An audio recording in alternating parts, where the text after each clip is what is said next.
बाबा साहब अम्बेडकर ने यहाँ पर बौद्ध धर्म की दीक्षा दी और कम से कम 5 लाख लोगों से ज्यादा लोग एक दिन में ही एक ही वक्त एक ही जगह उसका दीक्षा हो गई थी।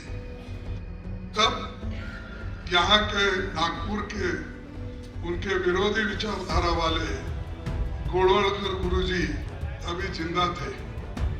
उन्होंने अपने पेपर में लिखा और बोला, प्रेस वाले उनको पूछे कि बाबा साहब अम्बेडकर ये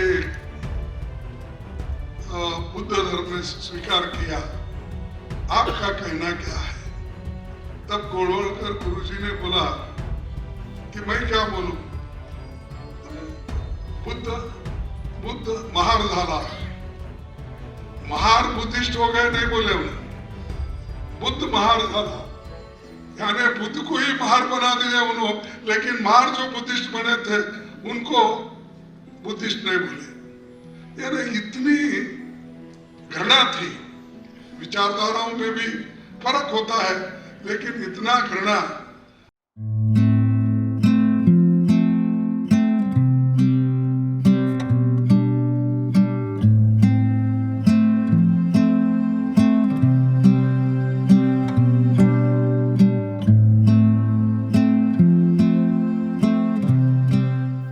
जो भी इस आवाज इंडिया की टीवी के 10 साल पूरे होने पर जो आयोजित किया गया कार्यक्रम, इस कार्यक्रम में विशेष पधारे हुए हमारे सभी सम्मानीय नेतागण, आज मैं इसलिए यहाँ पर आया हूँ कि एक तो हमारी कांग्रेस पार्टी की 139 साल का स्थापना दिवस था और स्थापना दिन में हमने ये सोचा कि बार बार दिल्ली में करने के बजाय हम नागपुर में क्यों नहीं करना, ऐसा मैंने सोचा और दिल्ली से उठा के हमारा स्थापना दिवस का कार्यक्रम नागपुर में लाया। और नागपुर ऐसा एक जगह है, दो विचारधारा का अलग अलग यहाँ प्रसिद्ध नेता हो गए हैं। एक समानता की बात करने वाले, बुद्ध को मानने वाले, सामाजिक न्याय देने वाले, देश के संविधान बनाने वाले और सब मनुष्य को एक करके समानता का जो उपदेश दिया और जो उन्होंने बीड़ा उठाया, वो डॉक्टर बाबा साहब अम्बेडकर हैं। और दूसरी विचारधारा वाले भी यही है, वो आरएसएस का ये तो गढ़ है जो खासकर हमारे बाबा साहब के विचारधारा के विरुद्ध है। मेरे को अभी भी एक बात बहुत याद आती है कि जब मैं अभी छोटा था, 14-15 साल का, बहुत देर के बाद पूना बॉम्बे से ट्रेन से हमको पेपर गुलबर्गा आते थे। तो खासकर शाम में हमको मिलते थे। सुबह के पेपर रात के 7-8 बजे ट्रेन से आकर मिलते थे। स्टेशन पे कोई ना कोई दोस्त जाके खरीद के लाता था। एक पेपर में कम से कम 7-8 लोग पढ़ते थे। और खासकर अब कहीं बैठ के पढ़ना है तो किसी होटल में बैठ के 2 चाय 4 जने बैठ के पीते थे। और वो इसलिए बैठते थे कि वो पेपर कब आ रहा, और पेपर आने के बाद अगर उसके पन्ने 6 हैं, अगर हम 4 लोग हैं तो सभी लोग एक एक पन्ना लेके पढ़ते थे, और फिर एक पन्ना किसका ख़त्म हुआ तो वो दूसरे को देता था और दूसरा पन्ना तीसरे को देता था, ऐसा था। और यहाँ का खास करके 2 पेपर बहुत मशहूर थे, एक केसरी एक सकाळ, और इंग्लिश में फ्री प्रेस जर्नल, लेकिन वो तो महंगी थी, उस वक्त कोई नहीं लेता था। खासकर ये सकाळ पेपर आता था, और उसमें मैंने उसके बाद मराठा पेपर एक आता था, उसमें मैं उस वक्त, क्योंकि मिल मजदूर जो होते हैं वो थोड़ा प्रोग्रेसिव विचारधारा के होते हैं, ट्रेड यूनियन में उनको बहुत सा ज्ञान भी मिलता है, अपने हकूक़ के लड़ने के लिए लोग तैयार होते हैं। तो उस वक्त जैसा कि मेरे पिताजी मिल में काम करते थे तो नेचुरली ट्रेड यूनियन की जानकारी उनको थी, तो जो पेपर आता था वो घर को लाके पढ़ने के लिए हमको देते थे। उसमें उस वक्त लिखा था मराठा पेपर में हेडलाइन में, जब बाबा साहब अम्बेडकर ने यहाँ पर बौद्ध धर्म की दीक्षा दी और कम से कम 5 लाख लोगों से ज़्यादा लोग एक दिन में ही एक ही वक्त एक ही जगह उसका दीक्षा हो गई थी, तब यहाँ के नागपुर के उनके विरोधी विचारधारा वाले गोलवलकर गुरुजी अभी जिंदा थे। उन्होंने अपने पेपर में लिखा और बोला, प्रेस वाले उनको पूछे कि बाबा साहब अम्बेडकर ये बुद्ध धर्म में स्वीकार किया, आपका कहना क्या है? तब गोलवलकर गुरुजी ने बोला कि मैं क्या बोलूं, बुद्ध महार झाला, महार बुद्धिस्ट हो गए नहीं बोले उन्हें, बुद्ध महार झाला, यानी बुद्ध को ही महार बना दिए उन्होंने, लेकिन महार जो बुद्धिस्ट बने थे उनको बुद्धिस्ट नहीं बोले। यानी इतनी घृणा थी, विचारधाराओं में भी फर्क होता है लेकिन इतना घृणा। और वो तो बुद्धा को चंद लोग तो ऐसा मानते हैं हिंदू धर्म में कि वो विष्णु का 9वां अवतार है नहीं? पढ़ेगा? हाँ, 9वां अवतार है। अरे भाई, विष्णु का 9वां अवतार है तो फिर आप घृणा क्यों करते बुद्धा से? लेकिन वो मानसिकता नहीं जाती, और वो भी यही भूमि है जिसने ये कहा कि बुद्ध महार झाला। तो इसीलिए मैं आपको याद दिला रहा हूँ कि चंद लोगों के विचारधारा ऐसे होते हैं, और वो भी लोग नागपुर में ही हैं। बाबा साहब जो दीक्षा दिए वो भी नागपुर को महत्व देता है, और उनके विचारों के खिलाफ बोलने वाले, विरोध बोलने वाले वो भी लोग यहाँ हैं। तो मेरा कहने का एक ही मकसद है कि देश में आज विचारधारा की लड़ाई है, और इस विचारधारा में हमको एक होके लड़ना है। किसी पार्टी पक्ष का तो छोड़ दीजिए, लेकिन अपने हकूक़ के लिए, मानवता के लिए और मनुष्य जाति के लिए हमको एक होना ज़रूरी है। और जो अंधविश्वास है और जो समाज के कई लोगों को न्याय जब नहीं मिलता तो उसमें सभी जाति के लोग, धर्म के लोग एक होकर ऐसे चीज़ों का कंडम करना चाहिए। लेकिन अब डर बहुत हो गया, जब से मोदी आ गए तो क्या बोले तो क्या होता है, कब किसको जेल में डालते मालूम नहीं है। भीमा कोरेगांव में घटना हो गई तो उसमें इनोसेंट बच्चे भी चले गए, और आज तक उनको नौकरी नहीं मिल रही और वो घर घर भटक रहे हैं। उनका देख के दूसरे लोग भी बोलते, अरे परवाच ते काय भीमा कोरेगावला गेले होते लोक, त्या मुलांना अजूनपर्यंत नोकरी मिळत नाही, तू कशाला जातोस, वो के घर के लोग बोलते हैं। वो ऐसे प्रोसेशन में जाने के लिए या कहीं एजिटेशन करने के लिए अगर बच्चे घर से बाहर भी निकलते हैं, माँ बाप ये बोलते हैं कि तो परवाच त्या एजिटेशनमध्ये गेला बघा, त्याला कुठेही नोकरी मिळेना, पोलीस स्टेशनमध्ये ते लिहिलेलं आहे त्याचं नाव, तर तू कशाला जातोस, ते सोडून दे आता म्हणून. म्हणजे एवढं डिस्करेज करतात लोक आपले किंवा दुसरेही लोक.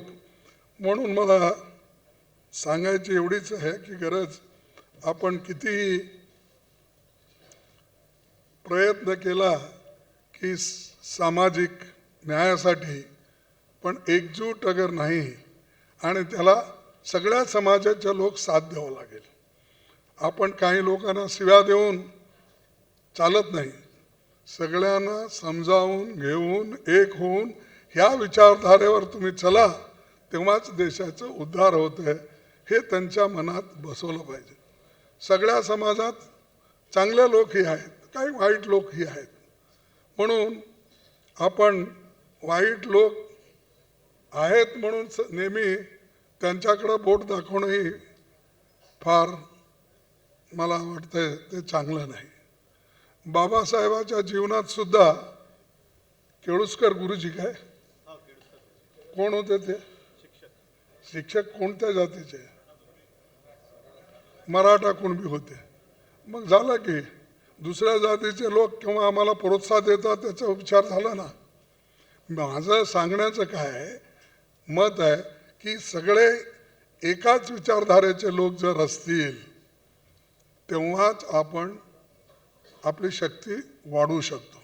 नुसतं एकमेकाला भांडून आपल्या आपल्यातच तो असा आहे तसा आहे म्हणून सांगत गेलो तर कोणताही समाज पुढे येत नाही आणि जे पुढे आलेलं आहे त्या लोकांना पुढे येऊ देत नाही.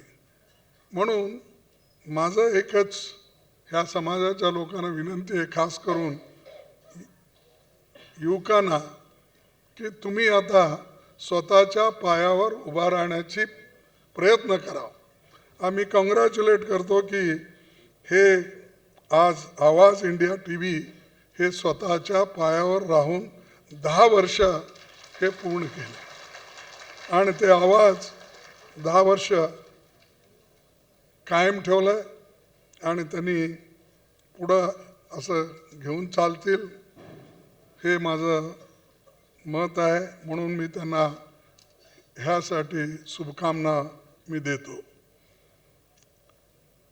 दूसरी चीज़, आवाज़ इंडिया टीवी जब शुरू हुआ तो बहुत से लोगों को लगता था कि पता नहीं ये सफल होगा, जैसा कि अभी हमारे सीईओ ने बताया, एडिटर ने बताया कि ये यशस्वी होगा क्या नहीं.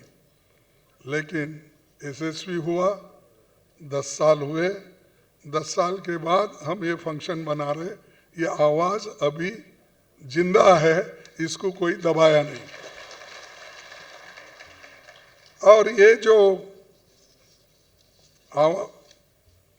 ये हमारा टीवी हो और पेपर हो, ये जो है एक डेमोक्रेसी में महत्व का रोल करते हैं और वो महत्व का रोल करके लोगों को जागृत करते हैं. इसीलिए बाबा साहब ने अपने जीवन में लोग पढ़ो या न पढ़ो, उन्होंने मूक नायक पेपर पहली निकाली और मूक नायक निकाल कर, क्योंकि हम सब मूक थे, डम थे, तो उन्होंने लीडर ऑफ द डम बन के मूक नायक पेपर निकाला और उससे थोड़ा थोड़ा हुआ. फिर बाद में अलग अलग बहिष्कृत भारत, जनता, प्रबुद्ध भारत, ये सब निकाले. तो यह आवाज़ जरूरी है, चाहे मीडिया का हो,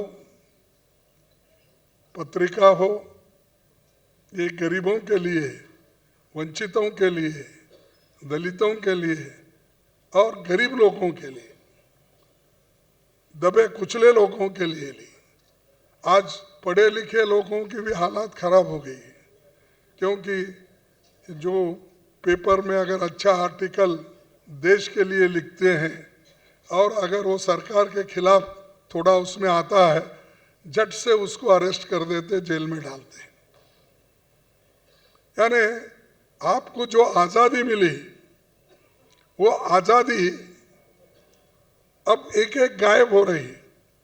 जो बाबा साहब ने आपको संविधान के रूप से, जवाहरलाल नेहरू जी ने जो डेमोक्रेसी की एक पॉलिसी और बाबा साहब की जो सामाजिक न्याय, ये मिलके जो चल रहा था, तो वो आज एक एक गायब हो रहा है।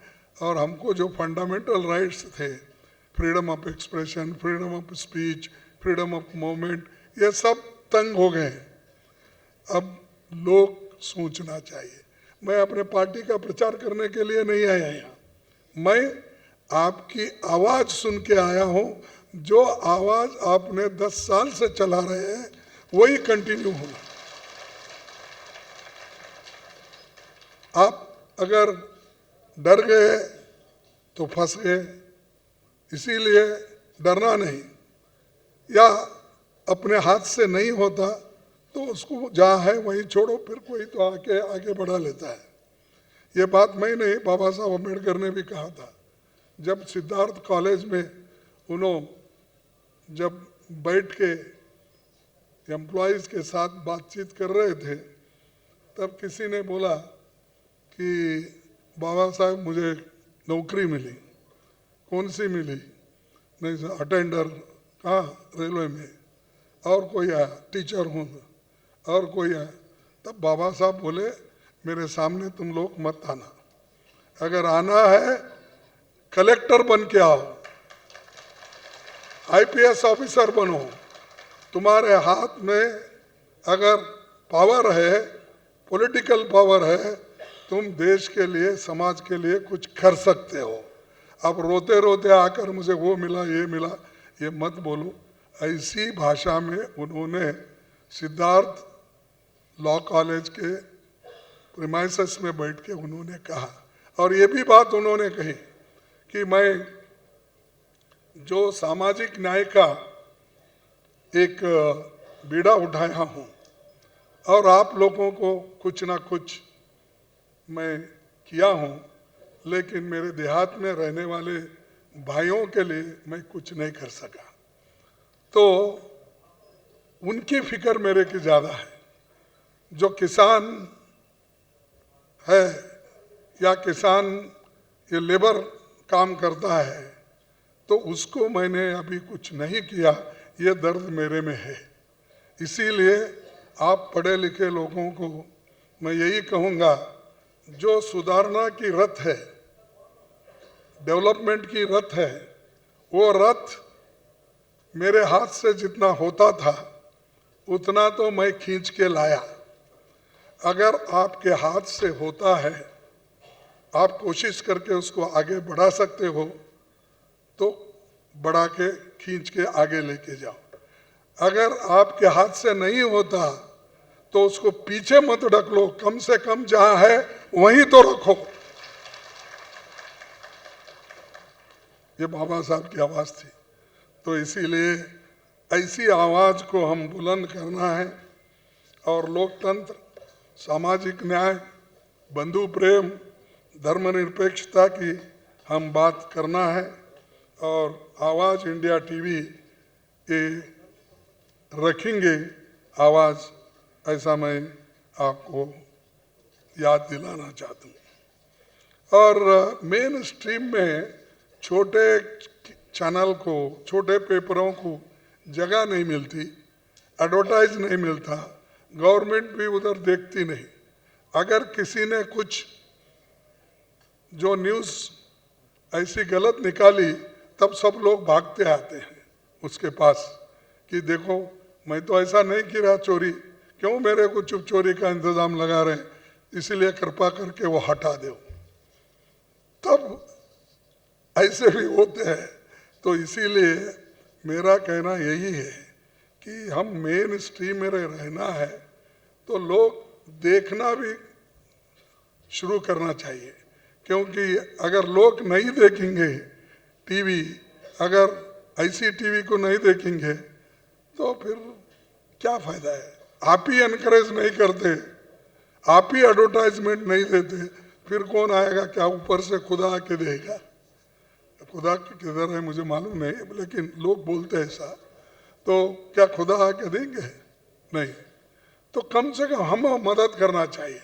समाज के लोग और दूसरे जो न्याय देने वाले दूसरे जाति के लोग या दूसरे धर्म के लोग, बहुत से लोग दानी हैं और उनके दिल में भी दर्द है कि पिछड़े हुए लोगों को भी हम मदद करना। तो वैसे लोगों के पास और जो कुछ सरकारी नौकरी में है, बिजनेस में है, कुछ धंधा करते हैं, तो वो लोग आगे आके ये काम करना चाहिए, मदद करना चाहिए। ये मैं आपसे विनती करता हूँ। और आज जो आवाज़ इंडिया टीवी सामाजिक सरोकार का काम भी करता रहा है, बाकी के उन्होंने एक्टिविटीज़ अपने रक्तदान है और हर जगह जाकर मेडिकल कैंप वो ये सब बनाते हैं, तो उसके लिए भी उन्होंने आगे बहुत काम करके इसको बढ़ाया है। और मीडिया हमारा डेमोक्रेसी का सबसे ज़रूरी हिस्सा है। संविधान के अनुच्छेद 19(1)(a) पे हर नागरिक को freedom of speech and expression का अधिकार दिया है, ये मैं पहले ही बोला। तो इसको अगर हम दबाएंगे, हमारे वो भी अगर ख़त्म हो जाएगा तो फिर देश में डिक्टेटरशिप आएगी। और ये सबके लिए आएंगे, जो अच्छी बात करते हैं, जो अच्छा विचार रखते हैं, ये सबके लिए होगा। तो लोगों को जागृत करने के लिए ये पेपर या टीवी एक ट्रस्टी बन के काम करना चाहिए। भाई हमारी जिम्मेदारी है, हम कर रहे हैं, सिर्फ पैसे के लिए नहीं, ये हम समाज को जागृत करने के लिए कर रहे हैं और पूरे देश के जागृत करने के लिए कर रहे हैं। देश में आज़ादी का और लोकतंत्र को बचाने के लिए, संविधान को सुरक्षित रखने के लिए हम काम कर रहे हैं। इस भावना से आप करते रहे हैं, करते आगे भी रहेंगे, ऐसी मैं आशा करता हूं। और आज देश, दुनिया 180 देश है दुनिया में, उसमें हमारा भारत का इंडेक्स प्रेस आज़ादी का 161 पे है, यानी इतने नीचे हैं लास्ट। यहाँ इसका मतलब है कि आज़ादी कम है, फ्रीडम ऑफ स्पीच की कमी है, फ्रीडम ऑफ एक्सप्रेशन की कमी है। और सही जो छापने वालों को जो जेल भेज रहे लोग, उसी लिए तो हमारा देश का इंडेक्स, दुनिया के इंडेक्स में 180 देशों में हम 161 पे है, बॉटम पे। और बात बड़े बड़े करते हैं, वो हमारे पुरखों ने वो किया, ये किया, हमारी जो आज़ादी, हमारी जो लोकतंत्र इतनी पुरानी है, इतनी पुरानी है। कहाँ है भाई? दिख रही नहीं। अगर दिखता तो आप 161 नंबर पे रहते थे, अगर आप प्रैक्टिस करते तो 160 रहते थे। इसका मतलब आप नहीं चाहते देश को बढ़ाना, विचार सुनना, या नहीं? तो ये इसको हम सोचना चाहिए। और आज हमारा आवाज़ तो गटरा ही पार्लियामेंट में, हम कुछ भी बात जब बोलते हैं पार्लियामेंट में, हमने यही कहा, मैंने यही आवाज़ उठाई थी कि भाई 13 तारीख को ये लोग 4 लोग कैसा आए, कैसा कूदे, किधर से आए, किसकी चिट्ठी पे आए, वो बीजेपी का एक एमपी था हमारे कर्नाटक का। एक एमपी को बचाने के लिए 146 एमपीज को सस्पेंड किए। कोई चुप बैठा था, उसको भी नाम डाल के बाहर डाल दिए। कोई वहां नहीं है, उसका भी डाले। हाँ, ये क्या है? और बात बड़े बड़े करते हैं डेमोक्रेसी। मेरे को तो वो चेयरमैन साहब और उनके मिनिस्टर 3 लेटर लिखे, और वो हमारे पास मिनिस्टर भी हमारे हुबली कर्नाटक के हैं। बात बढ़िया करते हैं, लेकिन विचार उनके ठीक नहीं है। और आज हमको 147 लोगों को, एमपीज को बाहर डाल के 3 काले कानून उन्होंने पास किया। अरे evidence act, CPC civil procedure, उसके बाद आईपीसी, उसके बाद एविडेंस, सॉरी मैं पहले तो ये बोला सिविल प्रोसीजर, ये एविडेंस एक्ट, ये तीनों बदल दिए। तीनों एक्ट बदलने से आज लोगों में, लॉयरों में इतना कम से कम उन्हें फिर एक बार पढ़ना पड़ता है, लॉ डिग्री लेना पड़ता है, क्योंकि उनकी प्रैक्टिस अंग्रेजी या हिंदी में करते ही थे। लेकिन उसको तेड़ मोड़ के ये ब्रिटिशर ने बनाया, ये फला। अरे भाई, ब्रिटिशर के साथ कौन थे? आज जो कानून बना रहे ना, यही लोग तो ब्रिटिशर के साथ थे, यही लोग तो उनके पास काम करते थे। ये गरीब लोगों को तो आप छूते ही नहीं थे, वो ब्रिटिशर के पास कहां जाते थे? तो ये जो है, आज वही लोग हमको बोलते हैं कि ब्रिटिशर करे सो कानून को हम निकाले। भाई, वो कानून निकालने वाले आप मदद क्यों करें? उस आंदोलन में नहीं आए, सिर्फ नौकरी में भर्ती होते गए और लड़ते दूसरे लोग रहे। तो ऐसे लोग हमारे देश में है। देश की जो आज़ादी घटाने में, देश के जो फ्रीडम, अपना फ्रीडम राइट्स है, फंडामेंटल राइट्स है, उसको छीनने में ये लोग कामयाब हो रहे हैं। लेकिन अगर आप कामयाब होने के लिए उनको मौका दिया, तो मैं कहूँगा कि ये डेमोक्रेसी का अंत होगा, संविधान का अंत होगा। तो इसीलिए आप कृपा करके ऐसे जो हमारे टीवी है, आवाज़ है, ये एक समानता के लिए इन्होंने काम कर रहे हैं, ऐसे उनको मदद करके आगे बढ़ाओ। कुछ ना कुछ हमको, हमारे विचार बाहर जाएंगे। तो इतना कहते हुए मैं ज़्यादा नहीं कहता, क्योंकि ऑलरेडी राहुल गांधी जी वहाँ मेरे लिए वेट कर रहे हैं, क्योंकि मुझे और एक मीटिंग है वहाँ। पूरा हमारे जो वर्किंग कमेटी के मेंबर्स और ख़ास करके हमारे सेक्रेटरीज वो आए हैं बाहर से, तो उनसे अभी हमारा बोलचाल है वहाँ पर, इसीलिए मुझे जाना ज़रूरी है। मैं माफ़ी चाहता हूँ, ये मीटिंग कंटिन्यू रहे। अभी हमारे थोराज जी भी बोलने वाले हैं, और आपके वक्ता ये जो भी यहाँ तुम्हारे लिस्ट में है वो भी बात करेंगे। इसीलिए आप उन सबको मौका भी आप देना चाहिए, नहीं तो किसी के भाषण होते ही बहुत से लोग उठ के चले जाते हैं। अब देखो, उन्होंने ही उठे हमारे पहले नहीं, लेकिन प्रेस दिखता तो रहने दो ऐसा, क्योंकि ये सीरियस है, चिंतन मंथन का शिविर है जैसा है। एक टीवी का सिर्फ 10 साल का उद्घाटन या 10 साल का इसके लिए नहीं है, इस नाते हमारे विचारधारा के प्रचार करने की जगह है। तो इसीलिए आप सुनेंगे उनकी बात को। ऐसी आशा करते हुए मेरे बातों को समाप्त करता हूँ। जय हिंद, जय भीम।